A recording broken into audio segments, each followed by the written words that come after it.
Dans la vidéo où je teste le taux de compression de cette YBR après avoir monté le kit 150, je fais de la merde.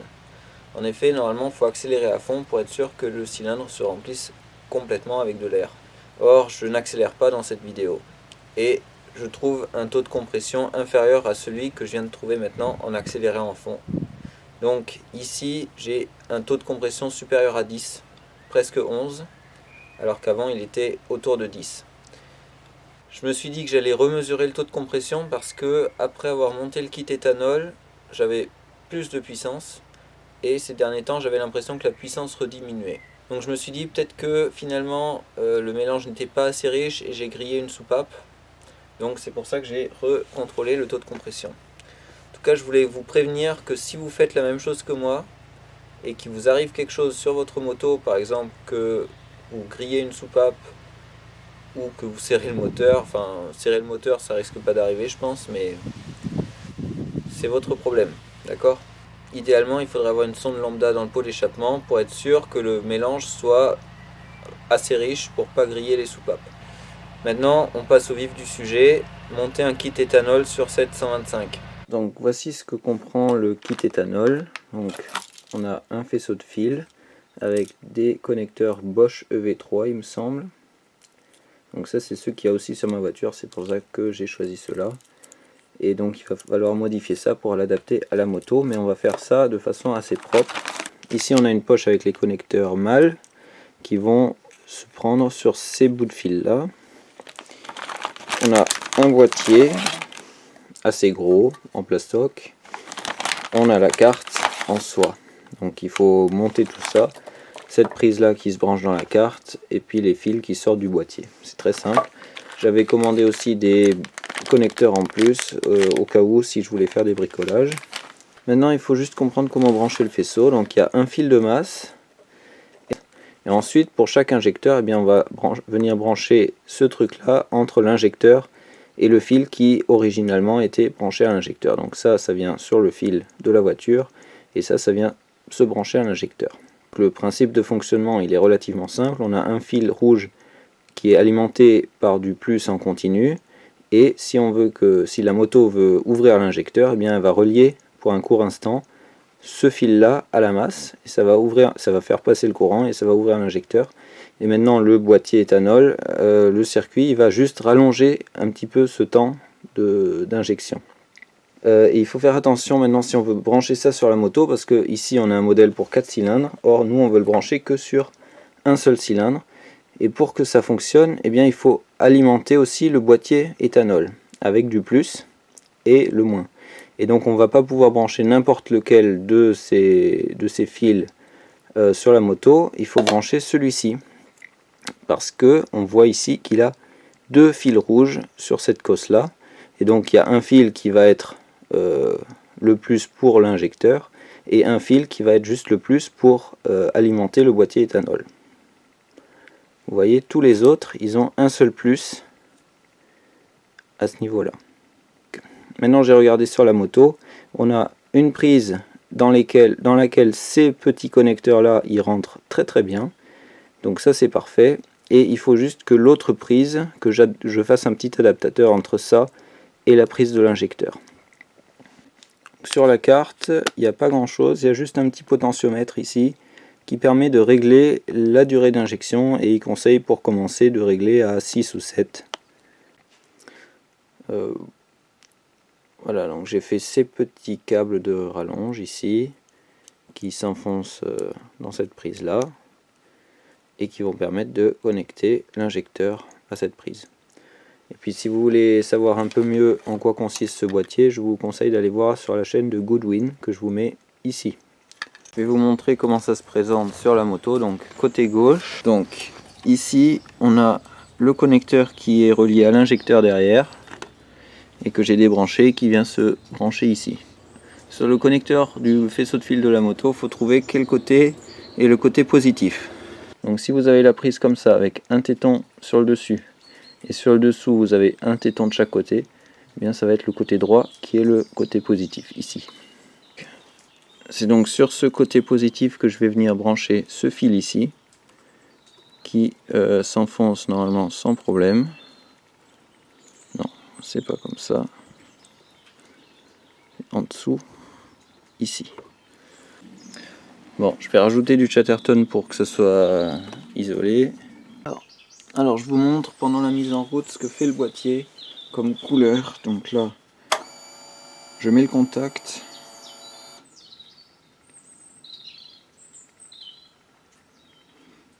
Bon là il a l'air d'attendre. Donc j'ai mis le truc sur 0 ici. Hein. Je démarre.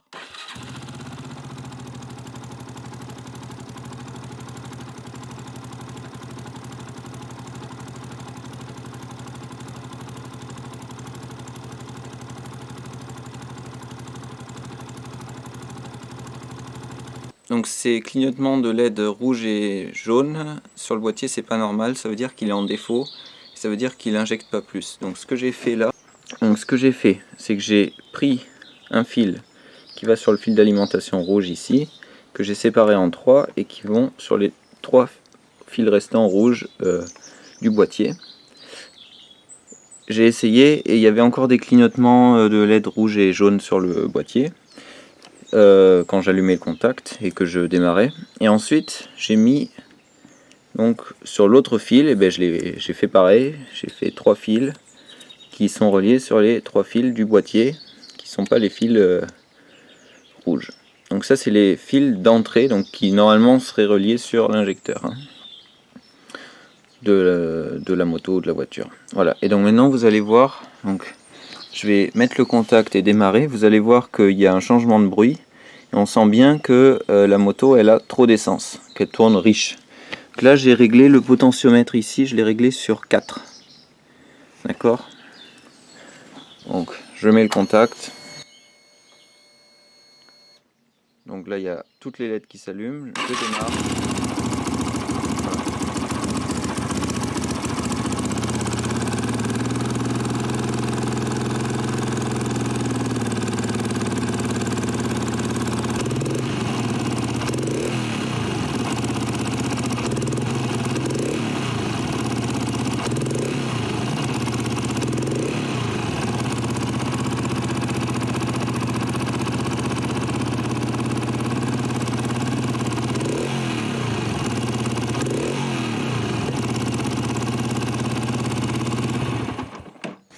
Ok, donc je l'avais pas réglé sur 4 finalement, je l'avais réglé à fond, donc sur 10.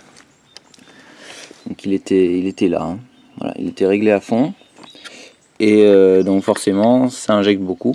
Et on sent déjà juste à l'accélération qu'elle a pas mal d'accélération, de pêche.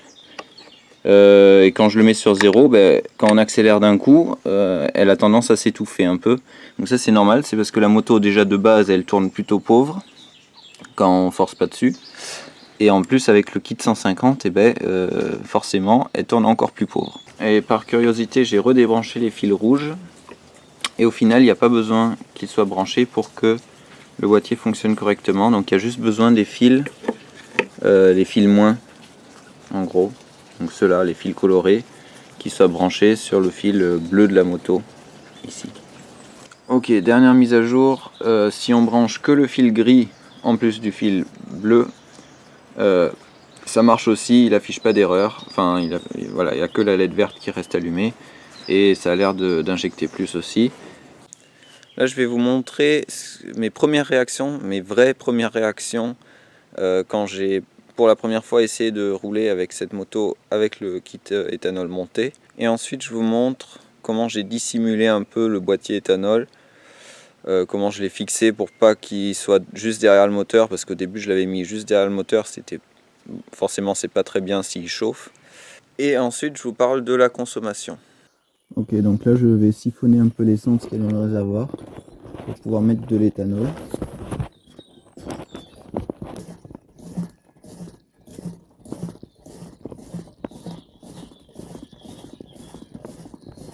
Maintenant on essaye sans vent, et cette fois j'ai réglé la richesse encore plus haut, je l'ai réglé à fond tout simplement.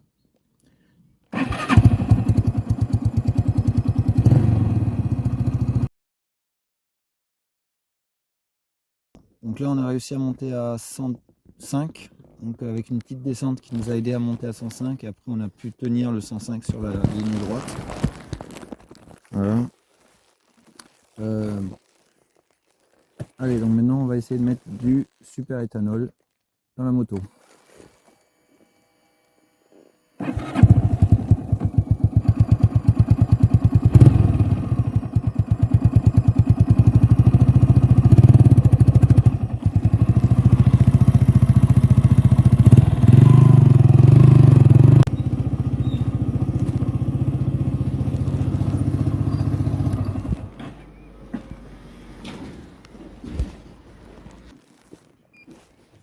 Bonsoir.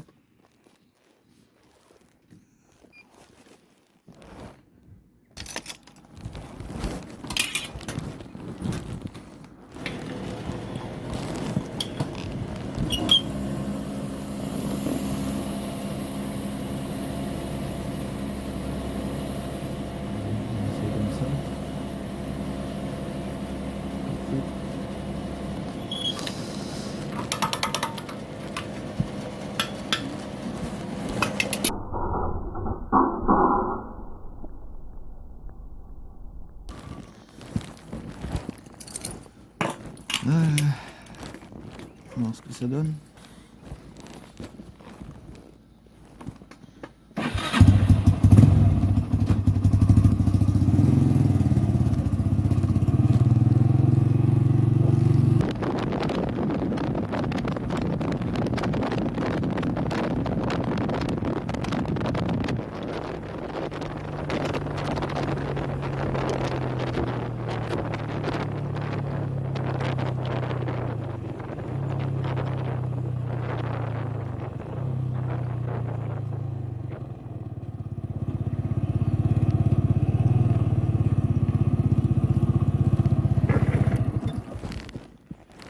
Oh là là, et franchement, ça va beaucoup mieux hein, avec le kit.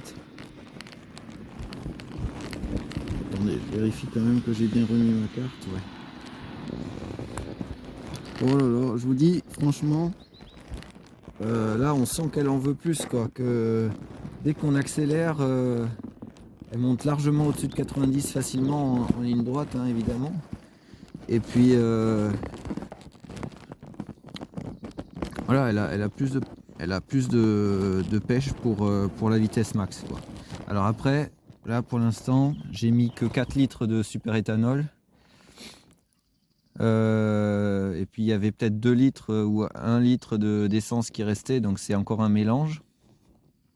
Mais pour l'instant, ça a l'air de fonctionner. Alors je verrai demain matin, à froid au démarrage, ce que ça donne. Mais là, pour l'instant, ça marche vraiment plutôt pas mal. Allez, on continue la route, je rentre chez moi et puis demain matin on verra ce que ça donne.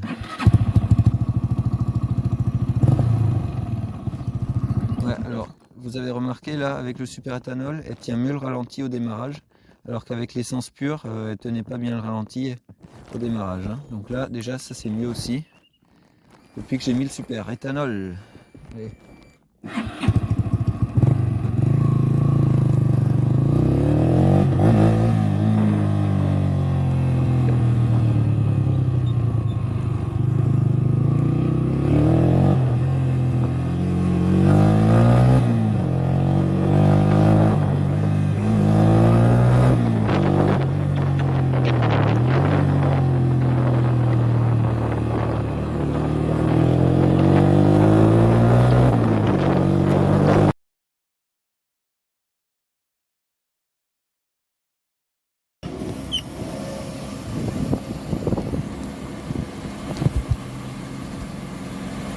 Litres, 4 litres, 5 litres.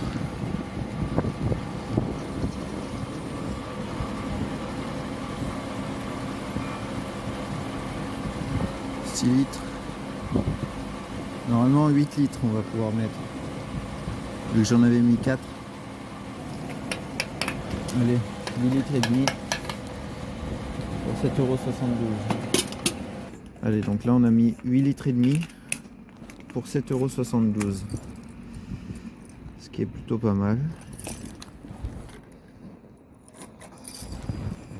Et on va voir. Ah oui, donc je remets le compteur ici à 0.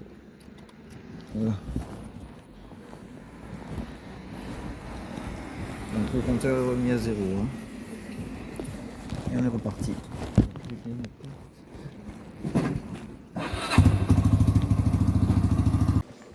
L'essai de consommation pour ce premier plein touche à sa fin, sachant qu'il y a plusieurs facteurs qui font augmenter la consommation. Donc d'une part le fait que j'ai mis un kit 150, donc ce qui appauvrit le mélange puisqu'on aspire plus d'air, donc il faut injecter plus.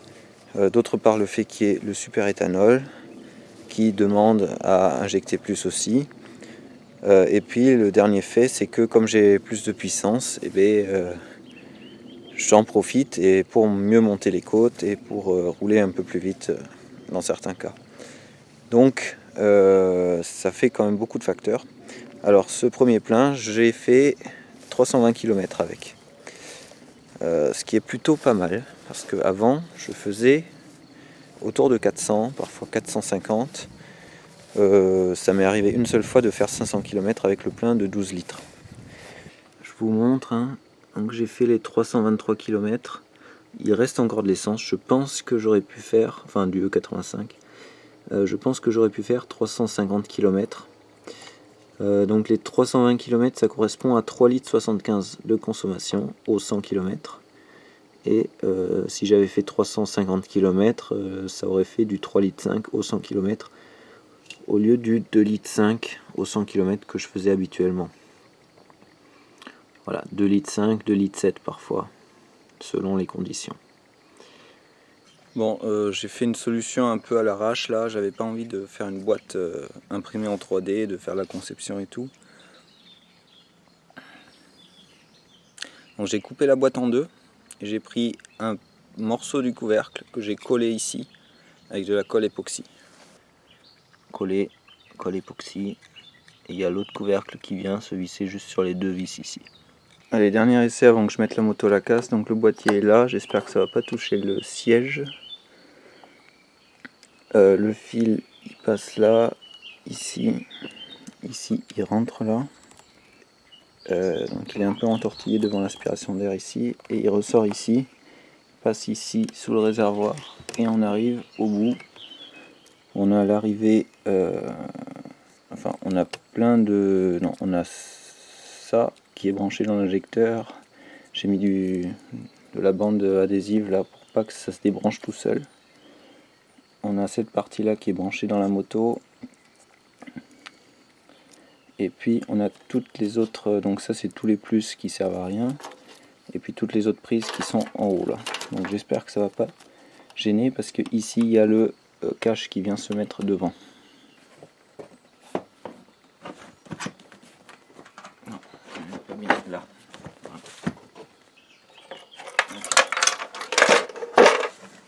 Pour ceux que ça intéresse, les vis du siège ils sont là sur les côtés. Il faut enlever chaque cache pour pouvoir y accéder.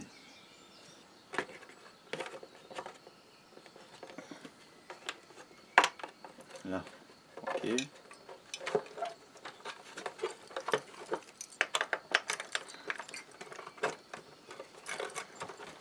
Et en haut là, est-ce que ça gêne?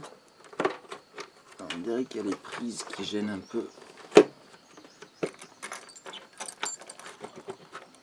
Ok, c'est un peu sous tension tout, mais ça a l'air de passer. Voilà, donc je vous ai montré comment j'ai monté ce kit éthanol. Donc pour rouler à l'éthanol, c'est sûr que ça fonctionnera. Par contre, il faut quand même faire attention un peu à la couleur de la bougie. Faut savoir que moi j'ai en plus le kit 150 qui appauvrit le mélange et c'est toujours un peu dangereux de tourner pauvre. Donc faut faire attention, essayer de plutôt tourner riche. Pour l'augmentation de puissance, j'avais vraiment une augmentation nette de puissance au début. Et maintenant je la sens moins et donc je sais pas pourquoi. Alors c'est peut-être un problème de réglage au niveau de la richesse justement. Donc je vais peut-être faire un petit trou dans mon boîtier là sur le côté pour pouvoir avec un tournevis facilement pouvoir modifier cette richesse pour pouvoir aussi adapter par rapport à si je mets de l'essence ou si je mets du superéthanol ou si je mets un mélange des deux. Il faut pouvoir adapter facilement la richesse. Voilà, mais tout ça c'est des choses qu'il faut apprendre au fur et à mesure en apprenant à connaître sa moto, en regardant la bougie régulièrement, etc., en voyant le comportement. Bon. Donc c'est quelque chose d'intéressant à faire, mais voilà, je vous mets en garde un peu quand même. Faut faire attention, faut un peu savoir ce qu'on fait. Bon, en attendant, je vous dis à la prochaine. Je vais vous tenir au courant par rapport à ça. Pour l'instant, j'ai pas l'impression qu'il y ait une casse moteur ou un problème quelconque au moteur sur la mienne. Voilà, je vous rassure. Mais voilà, je vous tiens au courant et je vous dis à la prochaine.